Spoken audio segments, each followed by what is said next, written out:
तर संत सोपान काका पालखीचं आज सासवडकडे प्रस्थान होत आहे आणि याआधी सकाळी पालखीसमोर सासवडच्या नृत्यांगणांनी भरतनाट्य केलेलं आहे, तर नृत्यमय वारी सादर केलेली आहे। कलासद्दी अकॅडमीने या वर्षीपासूनच नृत्यमय वारी हा उपक्रम सुरू केलाय।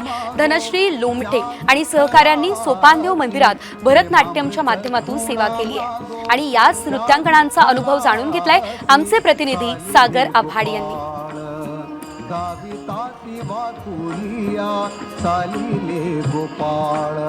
नृत्यमय वारी आपल्याला पाहायला मिळते। सर्वात महत्त्वाचं म्हणजे आज सासवडमधून सोपान काका पालखीचं प्रस्थान होतंय आणि या प्रस्थानादरम्यान भरतनाट्याच्या माध्यमातून वारकरी आणि वारीची सेवा काही नृत्यांगना करतात। आपण जाणून घेणार आहोत। वारीचा एक इतिहास आहे आणि तो इतिहास जपण्याचा प्रयत्न तुम्ही करता।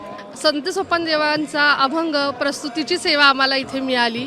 आमचं भाग्य आहे की ह्या वारकरी संप्रदायाच्या जी परंपरा आहे त्याच्यामध्ये आम्ही छोटा खारीचा वाटा म्हणून आम्ही एक अभंग रचना इथे सादर केलेली आहे सर। कारण आपल्याकडे संस्कृती आहे, परंपरा आहे, वारसा आहे, पालखीचा वैष्णव परंपरा आहे, त्यामुळे ती जतन केली पाहिजे। आणि खरंच खूप भाग्यवान आहोत आपल्याला की आपल्या महाराष्ट्राला विठू माऊलींचा सहवास आहे, लाभलेला आहे। तर अशीच ही नृत्यमय वारी होणार आहे की हरिमुखे म्हणा पुण्याची गणना कोण करी, असाच गजर करत आम्ही ही नृत्यमय वारी चातुर्मासापर्यंत सादर करणार आहोत। की शृंखला पायी असू दे मी गतीचे गीत गाई, दुःख उगळण्याचा आता आसवांना वेळ नाही, पांगड्यांच्या सोबतीला येऊ देत बलदंड बाहू, निर्मितीची मुक्त गंगा याच मातीत वाहू। इथं कुणालाही दुःख करायला वेळ नाही, सगळे आनंदात मग्न आहेत आणि असाच आनंद संपूर्ण महाराष्ट्राला, संपूर्ण भारतभूमीला मिळत राहो। की आपण जर पाहिलं तर नृत्यवारीच्या माध्यमातून